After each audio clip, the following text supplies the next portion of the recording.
Hey, Lily, are you really okay? On the morning of the field trip, I asked Lily that question. But she said, I'm fine.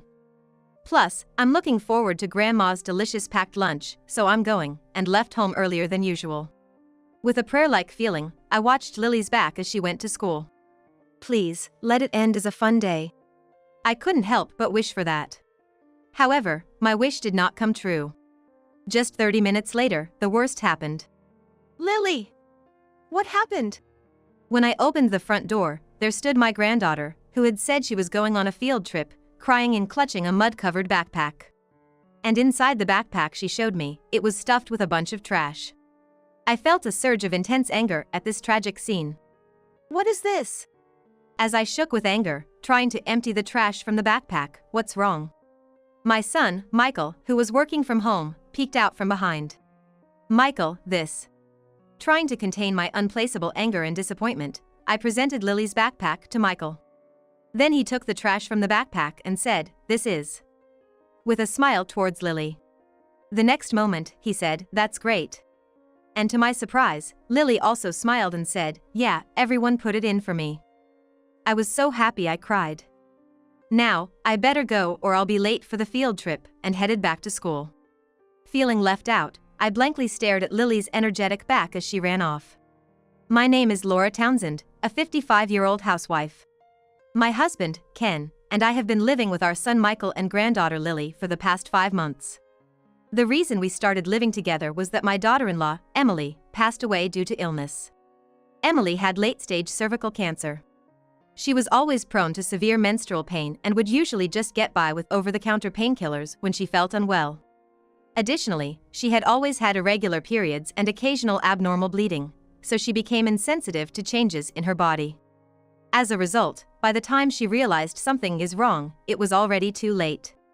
When the hospital where she was undergoing tests said, "Please prepare for a long-term hospitalization as we're starting treatment," I was just dumbfounded, Michael told me over the phone, with a voice devoid of hope. The shock of discovering the cancer was bad enough, but in Emily's case, the cancer had already begun spreading to other areas, making surgery impossible. Therefore, they had to try chemotherapy and radiation therapy. However, these treatments hardly had the expected effect. Michael's voice, updating me regularly over the phone, became increasingly somber and weak. All I could do was listen to my son's stories, just responding with a huh. And a year ago, Emily passed away quietly in her hospital bed. It all happened just 8 months after the cancer was found. If only I had been more insistent about her going to the gynecologist. Michael lamented for a while after Emily's death, blaming himself for being indifferent to her health and falling into a deep gloom. On top of that, he was overwhelmed with taking care of Lily, who was in 1st grade, and managing household chores, reaching his limits both mentally and physically. Lily, on her part, was confused by the sudden loss of her mother, sometimes crying at night and refusing to go to school. Ken and I, wanting to encourage and support them, suggested living together. Initially hesitant, Michael agreed when I said, having someone always at home would make Lily feel more secure. However, Michael had one major concern about living together.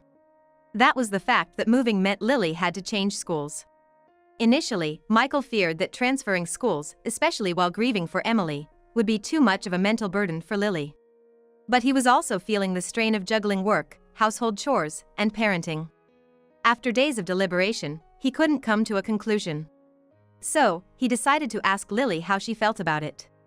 "Hey Lily, Dad and Grandpa and Grandma are saying they'd like us to live together at Grandpa's house. What do you think?" "Eh? Live at Grandpa's house? I want to go." "Is that so? If we do that, you'll have to change schools.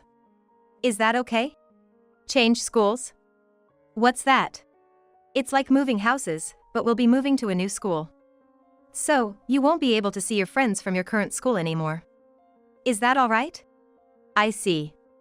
Does Dad want to move?" "Dad is okay with either. What you feel is most important." "Then, I want to move. That means Grandma will always be with us, right?" "Yeah, Grandma and Grandpa will always be with us. So, we'll start preparing for the move, okay?" With that, Lily strongly nodded in agreement to Michael's final confirmation. And so, it was decided that my son's family would come to live with us.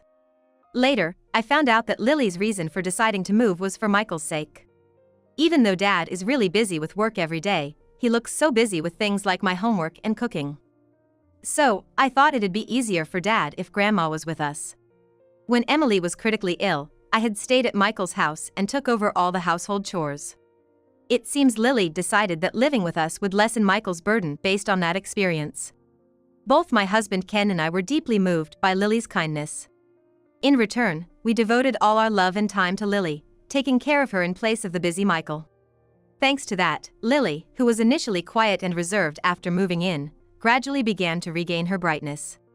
Still, sometimes, she would intently watch other mothers and children chatting happily at the store or during school events, showing a look of loneliness. Even though she's putting on a brave face, it's still hard for her.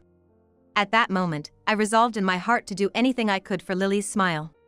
One day, while shopping at a nearby supermarket, a woman about Michael's age approached me. Hello there. You're Lily's grandmother, right? I'm Amber, the mother of Sarah from the same class. My daughter always talks about how much she's helped by Lily. This woman, Amber, approached me with a strong perfume scent and a forced smile. Actually, I recognized her face, knowing she was a parent from the same class.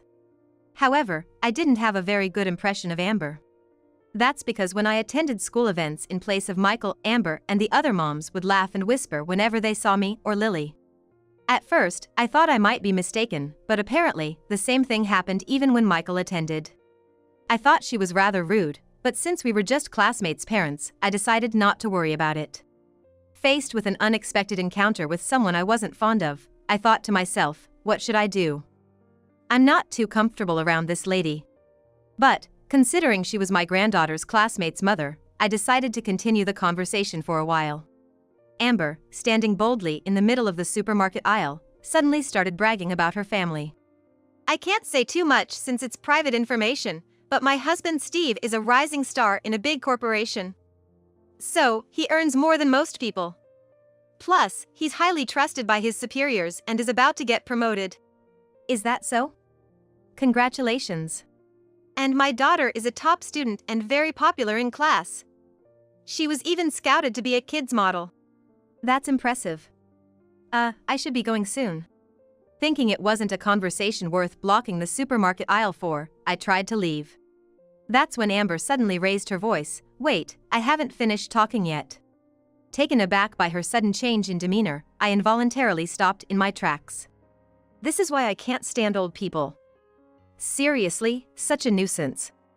What I mean is, your granddaughter is a bad influence on my perfect daughter, so I'd rather you not interact with her anymore. Excuse me? What do you mean? Your granddaughter Lily, her mom passed away from sickness, right? Poor girl, left all alone. She still looks so gloomy sometimes. It's like she's spreading unhappiness, you know? Like a walking misfortune. What are you trying to say? I'm saying her presence is a bother. What are you talking about?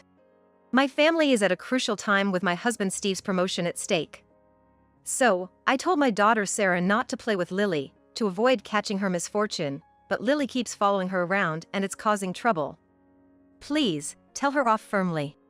After saying this, Amber smirked nastily and disappeared into the crowd at the supermarket.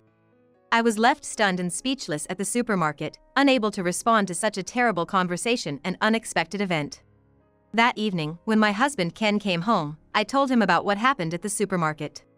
So, that happened. Maybe Lily is having a hard time at school? What should we do, call the teacher? Oh.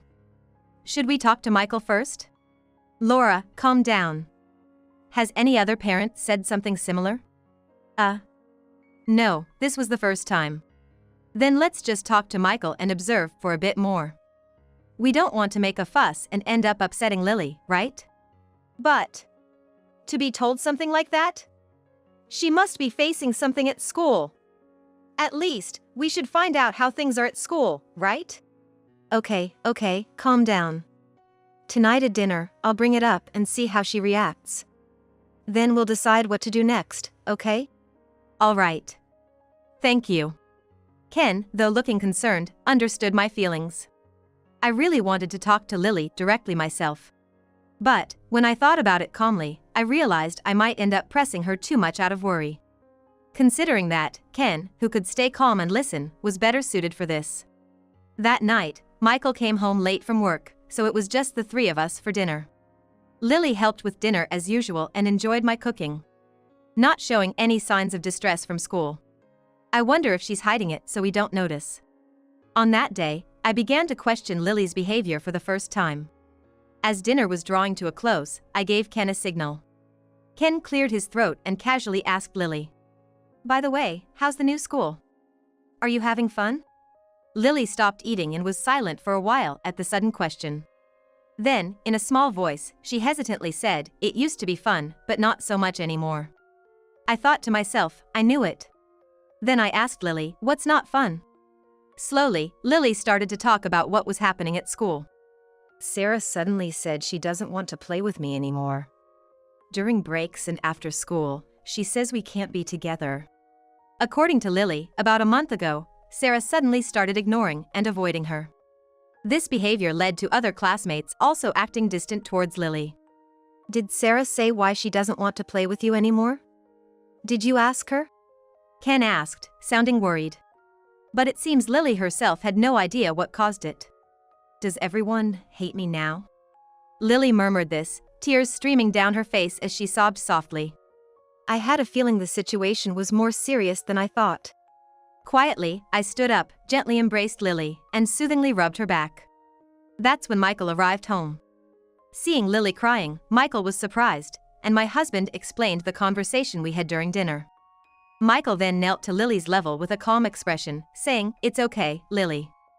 No matter what, the three of us will protect you," and gently stroked her head. He then stood up, saying, "Dad, can we talk for a sec?" and took my husband to another room, likely discussing the next steps.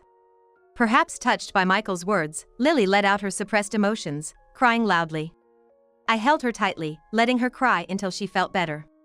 And I strongly hoped that these sad tears would only be for today. A few days later, Lily brought home a letter about an upcoming field trip. Right after finding out she's not getting along with her friends, and now a field trip. What terrible timing. I thought, picturing Lily alone on the field trip. And feeling my heart ache remembering her recent tears. Hey, Lily. Just so you know, if you don't want to go, you don't have to. Before consulting with Michael or my husband, I shared my thoughts with Lily first. I knew it was important to discuss as a family, but I couldn't help but express my concern for Lily. Lily paused before cheerfully responding, "It's okay. I want to eat Grandma's packed lunch, so I'm going." That night, she excitedly told my husband and son about the field trip. They smiled and said, "That sounds fun," but I was consumed with worry. So, on the morning of the field trip, I asked her, "Hey, Lily, are you really okay?" Lily replied, "I'm fine. Plus, I'm looking forward to Grandma's delicious packed lunch, so I'm going," and left the house earlier than usual. With a prayer-like feeling, I watched her back as she headed to school. Please, let it end as a fun day. But my wish did not come true. Just 30 minutes later, the worst happened. Hearing the doorbell, I rushed to the front door, panicked. Lily! What happened? There stood my granddaughter, who had left for the field trip, crying and clutching a mud-covered backpack. Inside the backpack she showed me, it was stuffed with a bunch of trash. The picnic sheet we neatly folded the night before, the cute, colorfully painted field trip guide, and the lunch I made that morning were all buried under the trash. I felt a surge of intense anger at this tragic scene. What is this? As I shook with anger, trying to empty the trash from the backpack, "What's wrong?" Michael, who had been working from home, peeked out from behind. Despite his words, Michael was probably worried about Lily too. Unusually, he had decided to work from home that day, saying, "I'll stay in the living room," and watched Lily as she left. Even after she departed, he seemed restless and unable to concentrate on his work. Michael must have hoped that Lily would enjoy the field trip and return home happily. But now, facing this outcome. "Michael, this," I said, trying to contain my anger and disappointment, presenting Lily's backpack to him. Then Michael, picking up the trash from the backpack, murmured, "This is," and, for some reason, smiled at Lily. The next moment, he said, "That's great." Confused by Michael's inexplicable behavior, I almost raised my voice. But Lily, smiling just like Michael, said, "Yeah, everyone put it in for me." I was so happy I cried. Now, I better go or I'll be late for the field trip, and headed back to school. Feeling left out, I blankly stared at Lily's energetic back as she ran off. Michael then turned to me, smiling gently, "I've taken care of it, so everything's fine now," and went upstairs. My head was still in chaos, unanswered questions swirling around. But not wanting to disturb Michael at work, I silently began cleaning up the dishes in the living room. I'm not quite sure what's going on, but I'm just glad that Lily is smiling again. At that moment, I was happier to see Lily's smile return than to have my questions answered. Since Michael said it's all okay now, I thought I could just hear the full story later. For the first time in several days, I felt a sense of relief and lightness in my shoulders. After finishing my household chores, I unexpectedly dozed off on the living room sofa. When I woke up, it was an hour before Lily's usual return time. Oh my goodness, I slept for so long? I still need to do the laundry, prepare the bath, and start cooking dinner. In a rush, I finished my chores and was preparing dinner when, right on time, Lily came home. As usual, the intercom rang, and I responded, "Yes, yes," while answering it. But the scene on the intercom screen made me tense up again. There was a man with a sorry look, a girl on the verge of tears, and Amber, looking quite displeased. I quickly called out to Michael upstairs. Michael, surprised yet composed, opened the front door and first warmly greeted Lily with a smile, "Welcome back." Lily responded with the same smile as in the morning, "I'm home," and jumped into Michael's arms. The unfamiliar man, having witnessed this, spoke in a weak voice, "Hello, my name is Steve. May I have a moment of your time?" Michael quietly invited them in, saying, "Please come in." Yes, this man was Amber's husband, Steve, and the girl was Lily's classmate, Sarah. As soon as Steve entered, he began apologizing in front of the shoe cabinet. "I'm terribly sorry for my wife's despicable actions that deeply hurt your daughter." Even Sarah, standing next to him, tearfully apologized, "I'm sorry." Lily. Michael and I quickly urged Steve to stop apologizing. But Steve refused to stop and continued explaining the situation. According to him, Sarah was popular among her friends, and Amber was proud of this. However, when Lily transferred to their school, the class's attention shifted to her. Sarah didn't mind this, but as she often talked about Lily to Amber, Amber became jealous, saying, "Just a transfer student getting all the attention," using her motherlessness to gain sympathy. What a spiteful child. Sarah is the popular one. I'll teach her a lesson. Amber then told Sarah, "Listen, Sarah. Lily is actually very mean. You can't be with her. Tell the other kids, and let's all agree not to play with Lily. You understand? You can do it. I always wanted to play with Lily, but if I break the promise, Mom punishes me," Sarah said, clinging to Steve's arm, trying to express her feelings.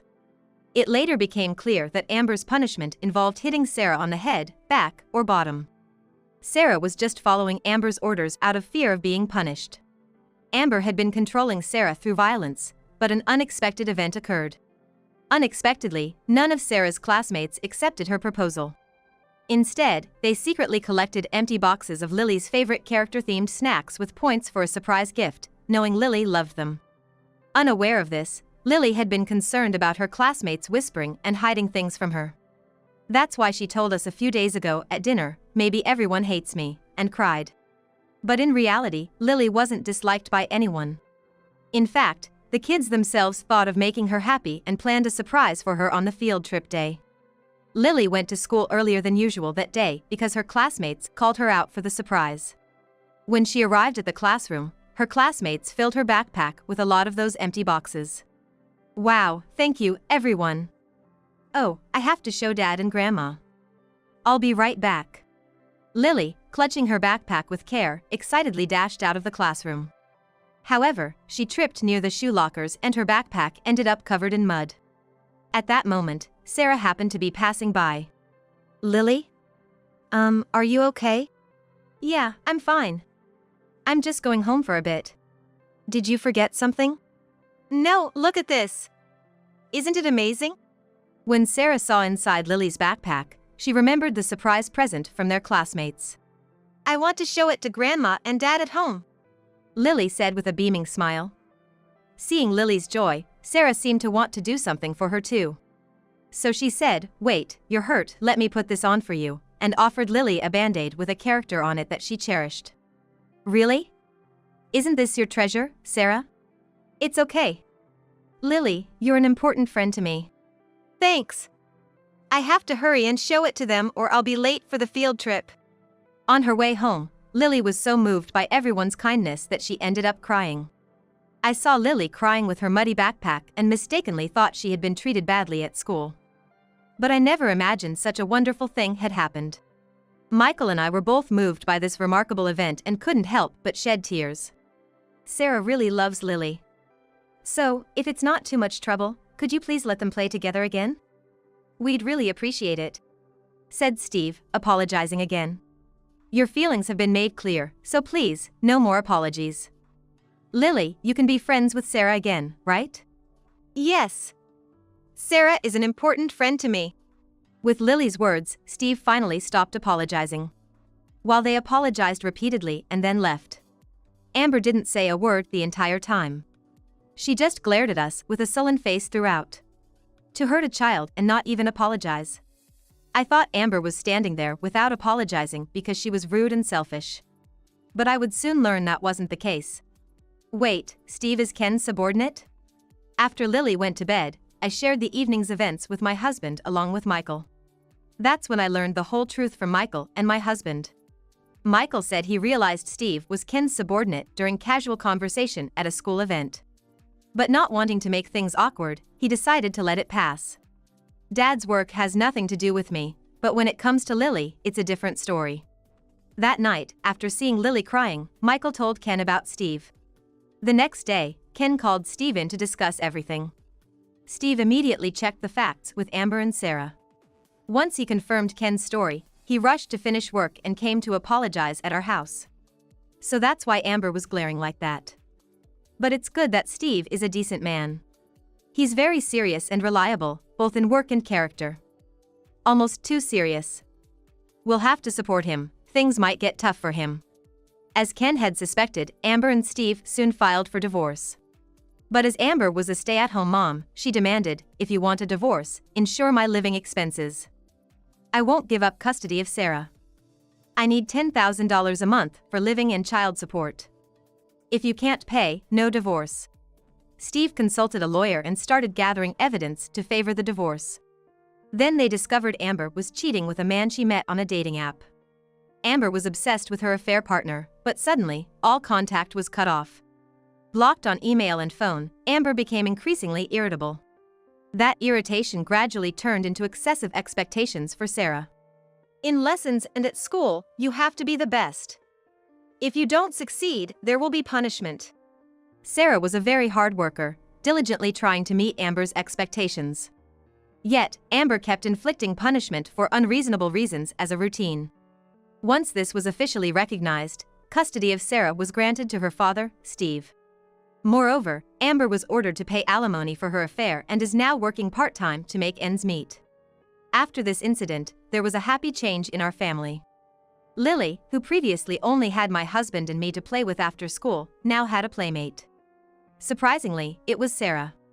To be honest, I hadn't had a great impression of Sarah initially. But after the divorce and being freed from her mother's control, Sarah turned out to be a very kind and considerate girl. Above all, Lily's happy face when playing with Sarah spoke volumes. Since then, Lily and Sarah have been playing together almost every day. I am so happy to see Lily's smile every day, something I've always wished for.